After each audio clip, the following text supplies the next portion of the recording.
to the Jeff Buller Show. Today I have with me Akeel Jabber.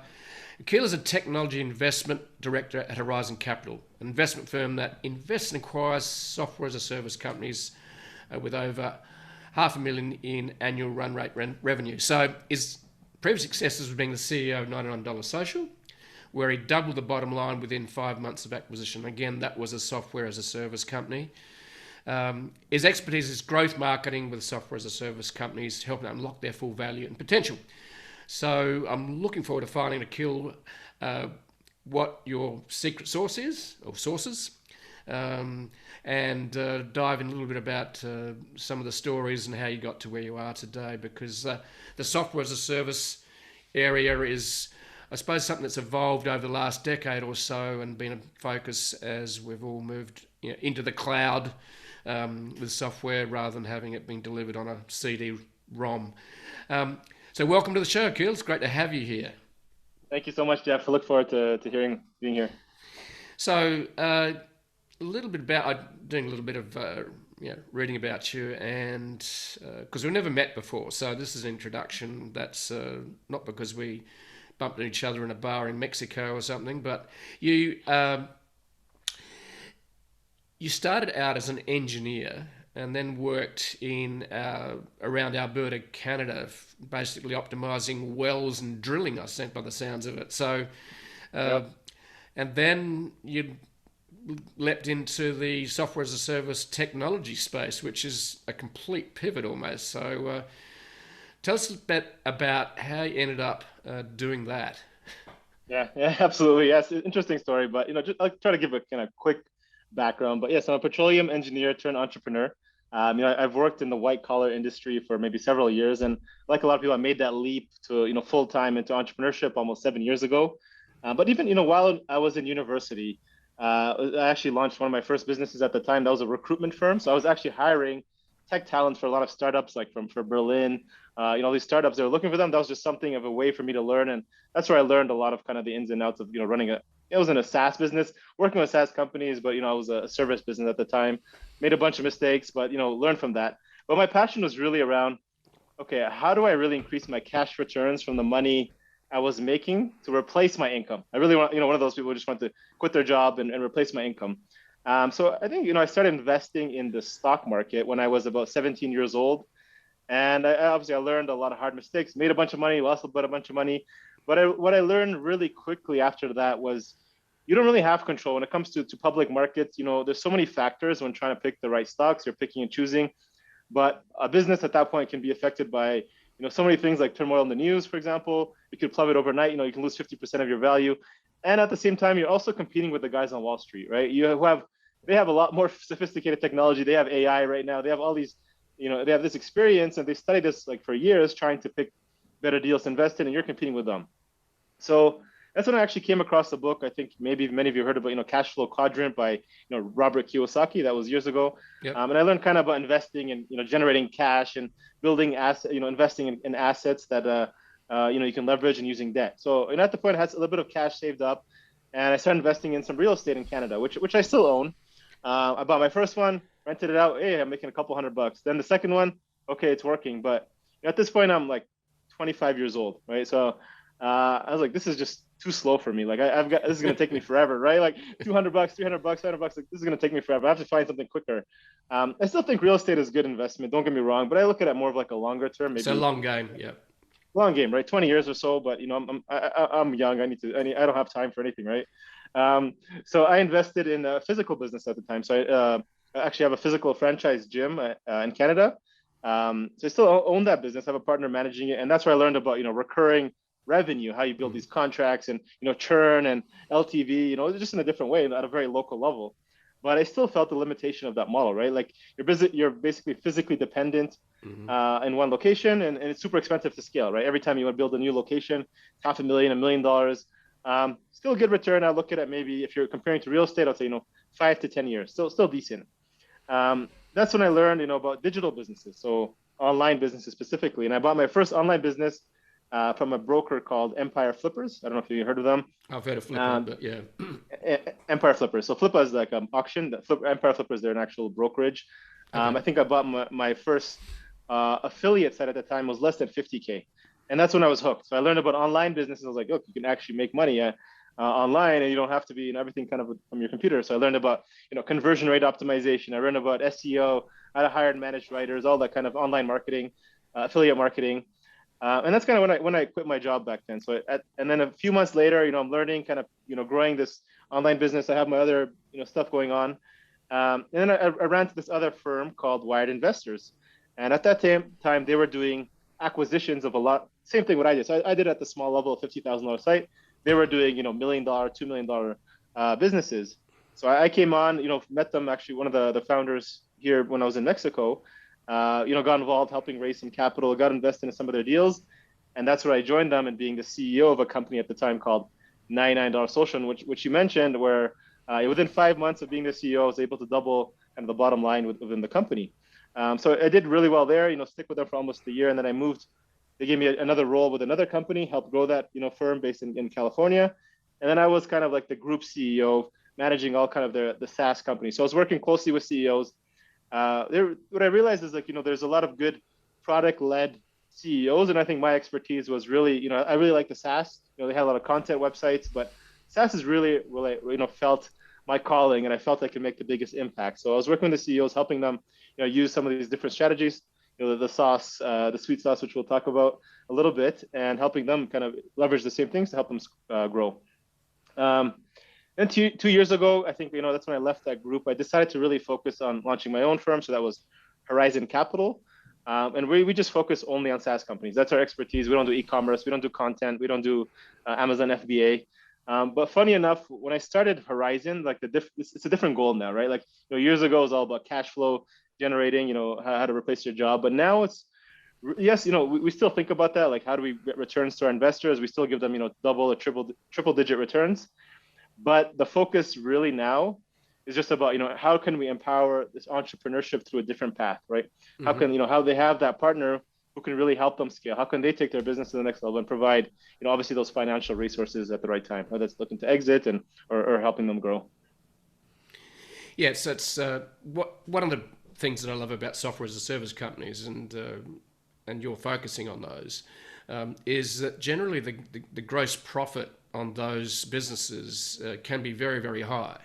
And typically a well-run software as a service company platform, because you're building a platform business, is essentially, I think 70 to 80% is not unusual. Right. It depends. So, and the other thing about digital is that, like the frustration you had with a physical business is that, yes, every time you go to open a new store, a new gym, it's $500,000 to $1 million that you've got to find to do that. And then you hope the location works, and you hope your marketing strategies work. It becomes cut and paste if you're doing it really, really well.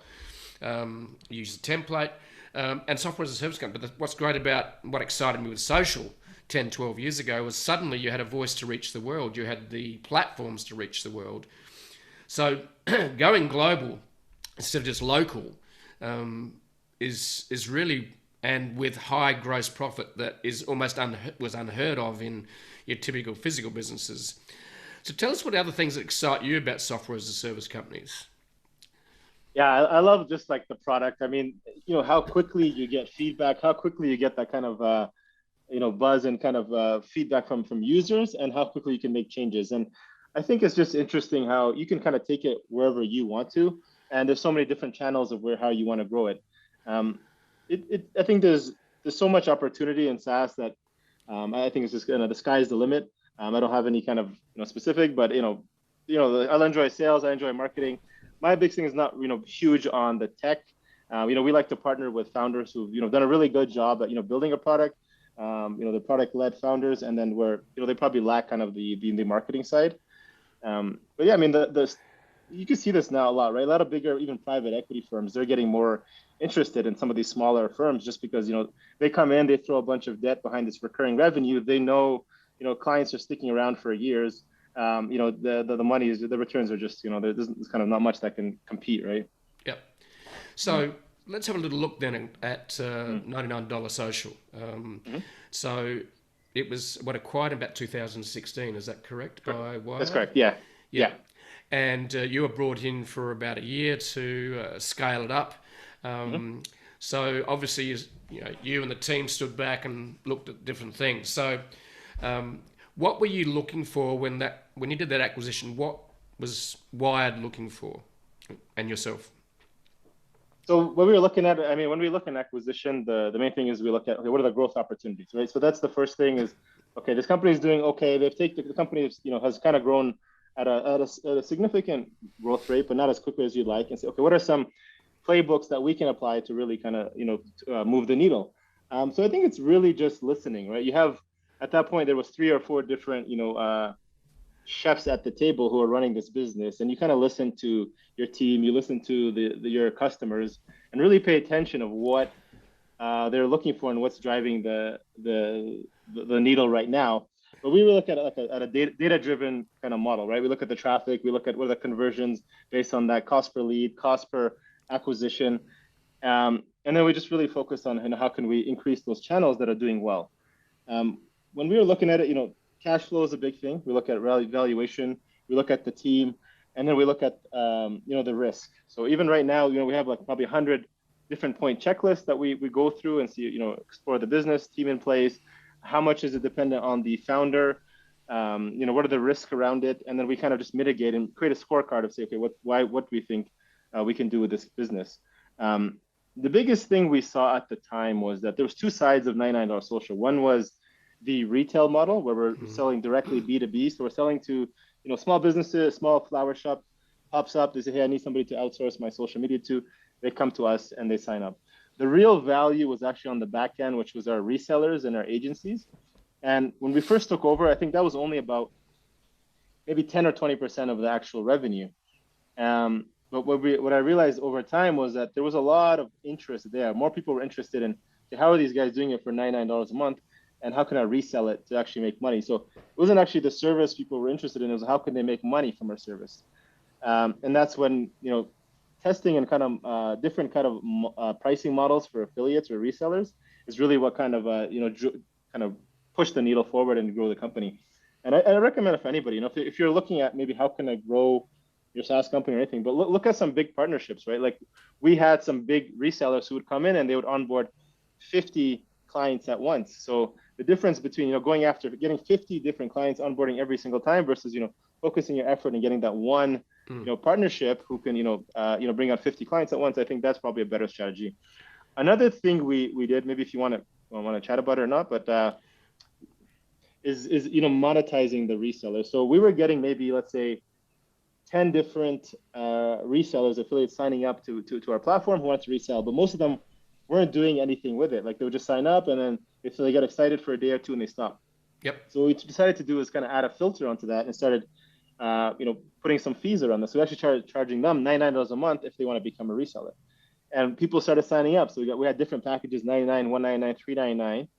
And we found that the people who started paying really started taking it seriously. And the second now was all about how can we support them to get their first clients, their second clients. Because as soon as they got their first client and they were reselling us, they were hooked and they knew they had something going. So we were now supporting all these entrepreneurs, building their own little agencies as well. So that really kind of, skyrocketed everything at that point.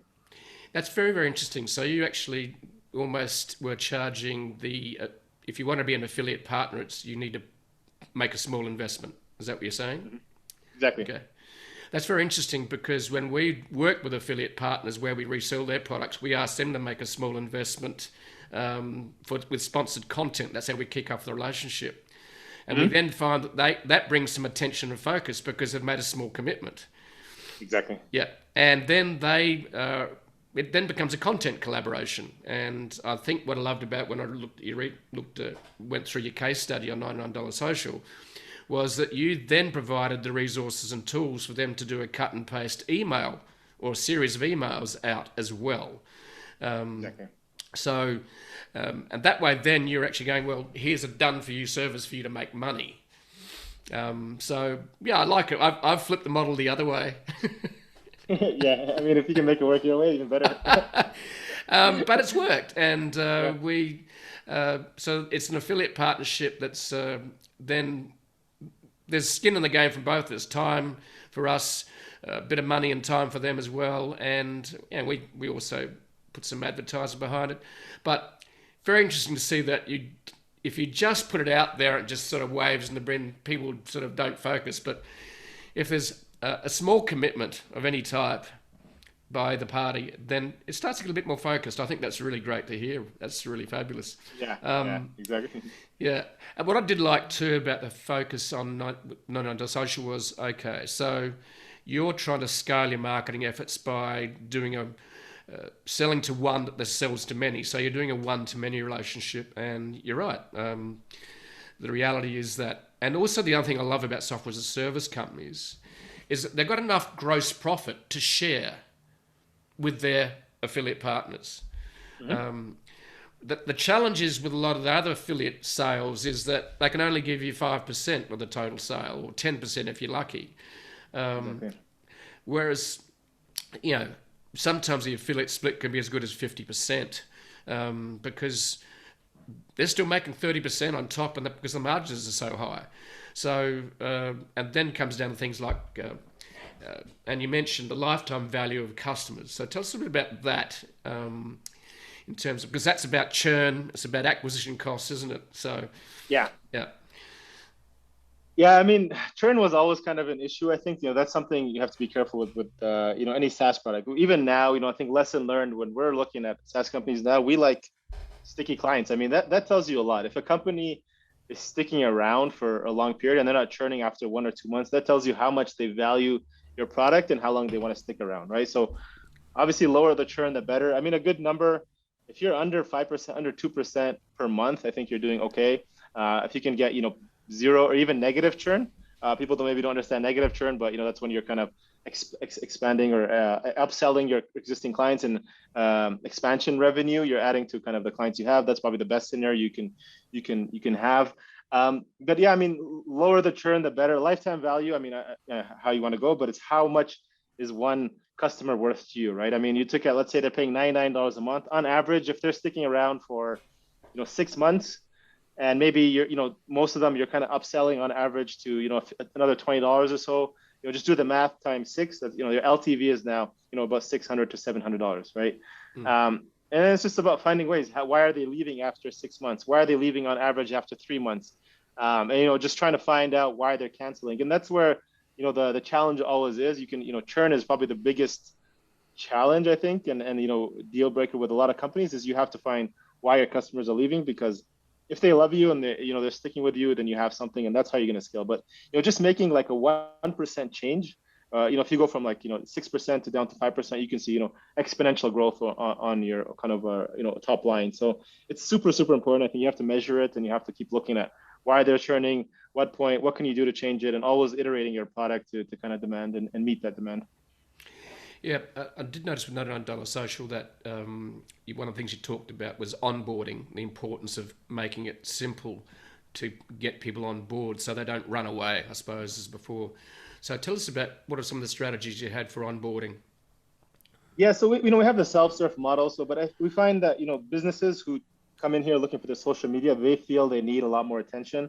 So there's just a little small things you can do, like how fast you get to them, communication, like having your support. We just increased our hours of support, how fast we got people onboarded and connected. Like, let's connect your accounts, let's get you on a call, let's schedule a call. So we actually had a dedicated person. Look, I want you to jump on a call with every single client. I don't care, this is an extra cost, but we're not going to look at it like a cost. This is an investment to our clients who want to speak to somebody, and maybe they want to make sure that they can communicate their business and what they're looking for, and then we can fine tune everything kind of how they want. So having that kind of account rep to help them onboard, and from there it's just iterating and being there for when they need, right? Like making sure they're heard, right? At the end of the day, yes, we're SaaS, yes, we're technology, but at the end of the day, we're humans, right? And at the end, that's what we need, is to feel human with our clients and connect with them to make sure they feel heard, and then build for them. So the onboarding is super important, because that's you find that like you have that 14-day period where you have just enough time to show your value. And that's what it is, time to value. How fast can you show your time to value? And people say, this is the reason why I signed up. This is the reason why I made a good decision. And this is the reason why I'm going to continue paying for this on a monthly basis. So you have to show them that value as quickly as possible. Yeah, and that's very, very important. And also you want to make sure it is as simple as possible as well, rather than actually making it complex, because a lot of the time, products can be very much challenged with overwhelm. In other words, there's so many features, so many steps to onboard. I was chatting to another entrepreneur the other day, and he said that they did have 7 steps to onboarding. They reduced it to 3. So that's really interesting.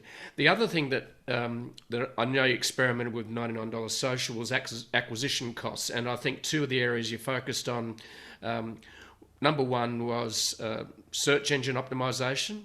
In other words, being found online organically.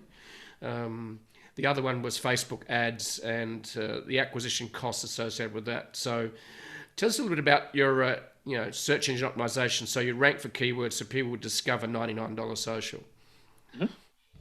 Yeah, so I mean, our content strategy, that was something from the beginning. I think that was an area of expertise that Wired had, was SEO, because they were doing so many acquisitions in content plays, and that was kind of their bread and butter. So and they were actually teaching this to have a course around that. It's really 2 parts of it. One is the content play, so on page SEO, creating doing the keyword research and creating a lot of content. So we would literally start with 2 or 3 or up to 5 articles a week, where we were just putting out content so that we can rank a lot quicker for a lot of those keywords. And then we had a really good link building team. So we would do a lot of guest posting, just doing a lot of outreach. We had to build a team of just doing guest post outreach, and all kind of manual, kind of out white hat ways. So we wouldn't do any of the the black hat ways of SEO, but just just the same things that have worked for years. Building a lot of links back to the website, kind of, and then from branding perspective, and then also from the keywords that we were trying to rank for.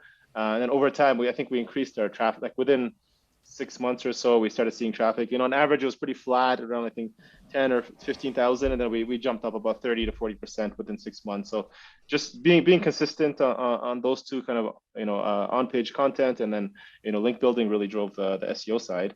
And then on the paid advertising, yes, that was an interesting challenge. I mean,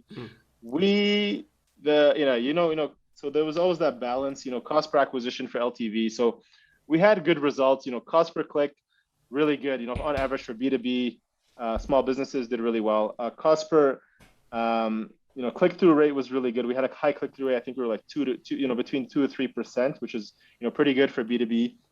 And then, getting people to sign up. We had people signing up, but then the problem was, how fast can you recover that money, right? Because we weren't like VC backed, right? The problem with paid marketing, if you really want to scale, and once you have that model working for you, you need to put a lot of cash into that to really scale, right? You understand that model, and when we're acquiring 10 customers, costing us $300 each, it's a little hard to really drive the needle because if your LTV is only 500 or 600, right? So you got to wait to kind of recoup some of that, reinvest it, and then things change with Facebook, algorithm changes. Okay, all of a sudden it's 400, and you're like, okay, should we really put more money here? Should we cut back, or wait a little bit? So it's always that balance with paid advertising, but I still believe, still works now. We still do it with SaaS companies, but if you can find that model and keep optimizing, tuning it, it's a beautiful thing, I think, right? The machine works really well. Yeah.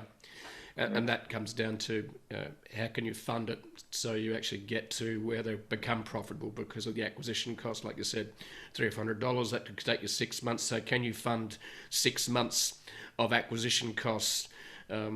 So it's a challenge. Good thing about SEO is, yes, there's a cost is there, but then it keeps giving over the years because it's a long game. Exactly. And the other challenge, though, with SEO is there's been some new changes to SEO by Google recently, back in June 1. It's just like this black box. You're not sure what's going on with the algorithm changes. The other thing that Google's been doing with SEO is essentially stealing people's content and creating snippets that doesn't drive traffic through to people's website. Basically, they've summarized it in the snippets, and that's where you stay, as Google's homepage. And I'm sort of pissed off, frankly, because they're actually stealing my content without So the reality is that snippets do steal content and traffic from you, and I think that the original premise of Google was do no evil. I think they're starting to push the boundaries of goodness in terms of the people that are providing content for them to actually have a platform. Anyway, that's my little rant and rave. it's a love-hate relationship, right? Yeah, SEO. It is. Yeah, You can't live with them, and you can't live without them. So there you go. yeah, So that's right. exactly. So let's dive into HoriZen Capital. And I think what I love about your journey is you go from an employee, in other words, very little control over what you're doing, how you get paid, unless you're an employee, you get the wage. Then the next part is, okay, looking at investing in a gym. Okay, trouble with that is you've got to find capital. The real estate was the next step. So you realise that, and the Quadrant book by Kiyosaki was about getting control. Mm. Okay, so real estate, direct investment, you've got more control. Okay, Yep. next part, building your own business, gyms, physical, more control. So you're on the ladder of trying to get as much control as possible, as much as you can as a human. Is that correct? We're on this ladder of control. If you put it that way, I guess I have a control issue, right? Well, it's just interesting to watch your No. your journey. But now you're even buying and acquiring businesses, and basically it's an investment firm, HoriZen Capital, that invests and acquires in software as a service companies. And so essentially you're both acquiring them and help them grow by providing the skills set and experience that you and the team have obviously built up over the years. So tell us about how HoriZen Capital started. Obviously there's other members to the team. How did you meet these guys? So tell us a little bit about that story. Yeah, so it's funny. I have a partner now, Pierre. He's a partner at HoriZen Capital. He started off, we just hired him on as a contractor to work on, I think, some due diligence and looking at a deal, doing some M&A on a company we were looking at. And I wasn't looking to bring on a partner at the time, but he's just kind of proven himself over time. I think over 3 months, there's just a lot of kind of qualities I look for and kind of who I want to work with, and I'm very, very after going through that, several times partnering with different people, I kind of find out what I'm looking for. And, I guess he's kind of earned his spot in the place. And now we've grown to about, I think we're about eight people kind of full time on the team. We look at deals, we're looking at we're talking 6 to 8 kind of CEOs on a weekly basis, looking to either sell their company, or they're looking for some investment or maybe growth equity. And we come in as a growth partner and help them accelerate the growth. So initially we started off doing full acquisition, or at least 51% control, as you mentioned, yes, control. But we kind of stepped off the gas, said, okay, look, there's a lot of founders who don't want to sell their companies. It takes a certain stage in your life of, in the cycle of a SaaS company. Typically that's maybe 5 years, 7 years down the line, where you're like, look, I'm just tired of running this company. I want to move on to something else, or I don't know what to do with this company anymore, and I just don't want to work on it anymore. Or, I found something else that's more interesting and I just want to sell this thing. So that happens. But, we also find that people's like, look, I'm still excited to grow this. I have a lot of potential.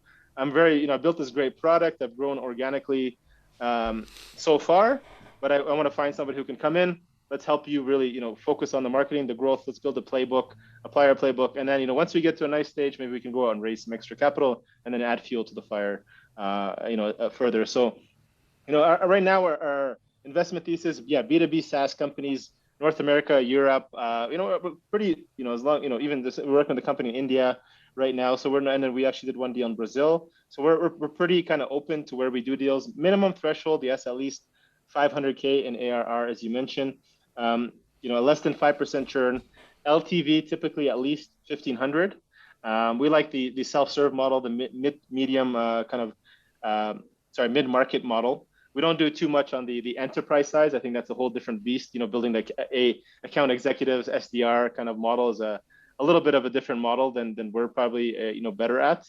And then we speak to founders if they're looking to sell. We look at evaluation. That's usually the biggest I think gap in the conversation that'll end the conversation quickly. Is there's always people higher expectations in terms of what they're valuing their company, and the biggest difference is because a lot of people are listening to what's going on. They're seeing VC valuations, and they're always like comparing that to acquisition or growth equity, which is probably not a fair way to do it, because VCs are looking at minimum. If you're not doing a list 100% year over year, they're probably not that interested. We're looking at companies doing 10%, 20%, maybe they're flatline, maybe even 30% year over year. That's fine. Nothing hockey stick level growth, but we'll come in and help accelerate that, but maybe just with where you weren't able to take it. So if you go to a VC, that yes, of course they're going to give you a lot higher valuation because you're growing super quickly. Yep. Another thing people don't realize is the difference is when VCs coming in for, and they're injecting $1 million, they're not basing that, they're basing it partially on historical, but they're thinking, okay, where is this company going to be with that $1 million in 1 year from now? And that's the value I'm really paying for. Whereas we're just looking at, okay, look, historically, for the last year, this is what you've been doing, and this is what your value is based on, okay? Because what it is today, not on the future. So that's a little bit different in how we approach it. And yeah, I mean, we in terms of the CEO, we've done both, where the CEO stays on board. They want to keep continuing and operating, being the GM, and we come on as basically like a CMO or fractional CMO partner, Yep. CFO as well, add kind of that leadership and our playbook, and they continue to run, or we kind of take on full control and manage and grow it ourselves. Okay. Yeah. So are there any, so in the software as a service business and platforms, where do you see the biggest opportunity and trends over the next few years? Specific industries, would you say? Yeah, industries. What are the trends you're seeing in software as a service companies? Be interested in your thoughts on that. Couple of things. So one, valuations are just increasing. There's a lot more demand. So a lot more SaaS is coming into the market. There's a lot more need for SaaS, first of all. And there's a lot more, buyers in this place as well. So like I said, a lot, even bigger players, like bigger PE firms, who are typically looking at, minimum, let's say 10, 20 million in revenue as their minimum threshold, are now looking at these smaller companies and saying, okay, like even a $5 million company is interesting for us, and they're paying attention to it and putting some money there. So interest in SaaS is just increasing. Second of all, there's just a lot more markets now, that, especially I think now with COVID and people being more remote, there's just companies are just adapting it more frequently, and they're comfortable with using software platforms. And there's just so many industries that have not been haven't been tackled yet. Like, I mean, oil and gas, for example, right? I've been in petroleum industry, and that's probably the slowest industry to adapt technology, right? Yep. You can think construction, machinery, all those kind of industries where everything is still hand and paper, everything old Excel even formats. There's a lot of areas of innovation that are available there. Valuations are going up, like we've seen it over the years, just from competition, more money in the space. But I think it's exciting. I think there's just so much available, and then there's just more things going to be available, new things appearing. And one channel that I think I'm kind of more interested in right now, and I think you mentioned, so SEO being one way, through content you create, but I think things like this, right, like podcast and creating the community, is probably going to be the biggest value of what a SaaS has. So you can look at that recent acquisition by HubSpot acquiring The Hustle.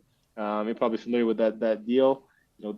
Right. So I think those kind of deals are going to happen more often, because getting people's attention, SEO paid is just getting more expensive. I think, building your own community, having that loyalty, is probably going to be a channel that I'm more excited to see, being implemented in SaaS companies. So it's very interesting that HubSpot have bought a media company effectively. Right. And that's a very interesting area for me, because I'm essentially a small media company that has distribution globally. Then it's work. How can I monetize this? And I think the opportunities that in this area are, and we're moving towards gating premium content. And I think certainly that's what Hustle's been very good at with Trends.co. And also very good at growing distribution as well, organically. But very interesting that HubSpot's bought a media company. Right. Yeah. And I love it. Yeah. So, we're doing some research at the moment in terms of the membership model as well, that we can scale, because the biggest challenge for any businesses, especially services businesses, is they're very hard to scale, because you have to onboard people all the time to provide the consulting services. So services businesses are very, very hard to scale. So I think the other opportunity is, you talked about traditional industries that are so slow to adapt. I think the other ones I think of that are slow are legal firms. It's the old traditional industries, I suppose, are the best target for disruption in terms of providing a software as a service company. Then you've got the sort of whole new area of remote work, where you've got a lot of software as a service tools have emerged in the last 12, 18 months, providing collaboration, whether it's video, Zoom, here we are. But the reality is that the collaboration tools, and one company that's benefiting from that is an Australian company called Atlassian, which provides tools like Trello. The list goes on. So I think there's the harder targets, which is breaking into traditional industries that you used to work for.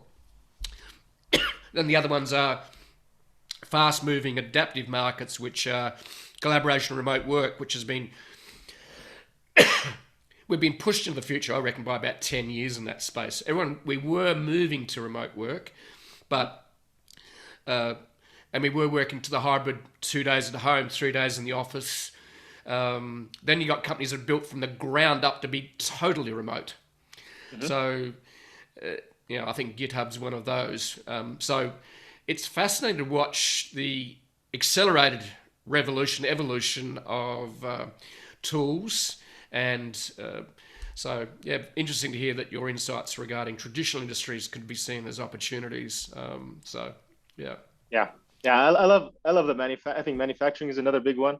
I think the thing is, a lot of these industries are currently like the budget of how to, manage those problems are just being spent on consultants. So look at those industries where, cybersecurity. If I'm hiring a bunch of consultants to mitigate that problem for me as an enterprise company, like there's a solution waiting there to be built, right? So just look at those. There's a lot of money ready to be spent there. Yeah. Yeah, and what's really good about software as a service companies is they, one, scale, and number two, their GP, their gross profit is huge compared to traditional industries. So I think the software as a service area, which you're focusing on, has got huge potential over time. So one of the areas you do focus on is membership models, for example, monthly subscription. I have heard mention that the B2B space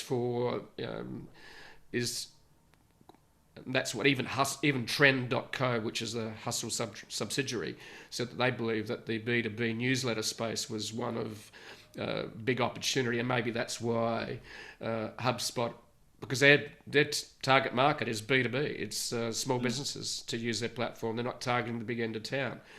So the B2B media area, newsletter area, I think is an opportunity. It's exciting times, really. I agree. I'm excited. So what's the future for HoriZen Capital? Is just to keep focusing on software as a service companies?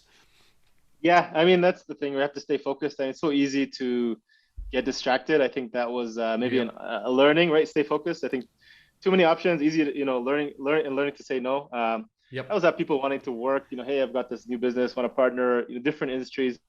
But I think I'm doing them a disservice, and I'm doing myself a disservice every time I want to start and work on a new business model. Yes. Because I think once you find a model that you enjoy, and two, you feel you're making the most impact, I think you should just look at really doubling down and try and ignore that noise, right? Because as easy as it sounds, it's really tough, right? You're like, hey, a media company, hey, let's build right, an e-com platform around this. But every time you do that, it's like whole new thing you have to learn and adapt, and it's a whole new learning curve, right? So once you find something, I think getting better and better at it, I think then you become like top 5%, top 1% in the space, right? Yeah, it's very easy to get distracted, and I've got to remind myself all the time that's not necessarily an opportunity; it's just a distraction. And exactly.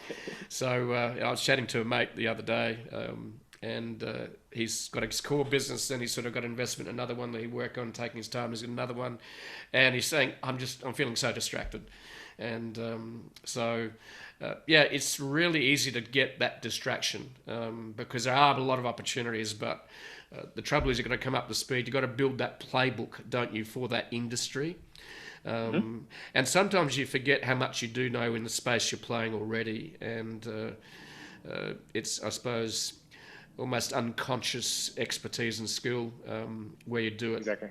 That comes naturally because you've been doing it for a decade. And absolutely fabulous to catch up and chat with you, Akeel.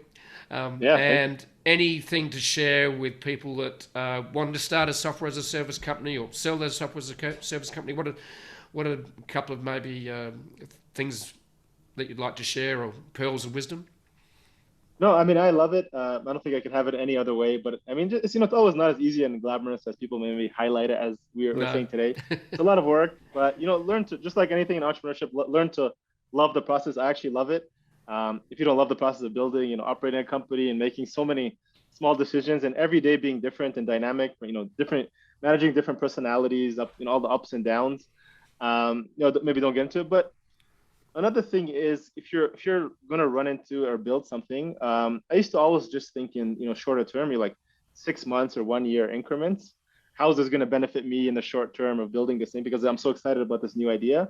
When I started thinking around making decisions that would maybe be 20-year decisions, that really helped me make more sound decisions on how, on the investment of where I want to spend my time and who I wanted to invest, spend it with.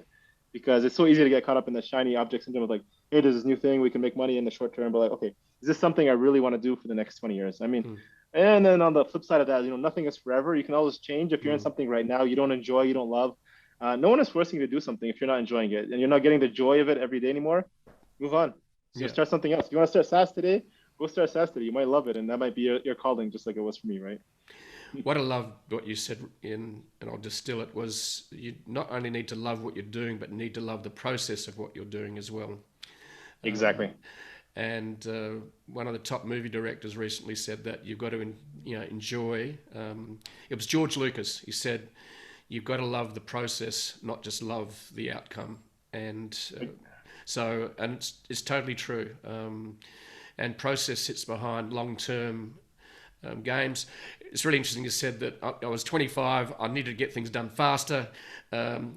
Now I'm hearing some more wisdom creeping into Akeel. Was going, let's play a longer game. Yeah, I'm not at your level yet, Jeff, but hopefully one day I can have your wisdom and learn to be slowed down. So I'm slowed down quite a bit, but hopefully I can make better decisions. Mate, everyone's got the unique gifts.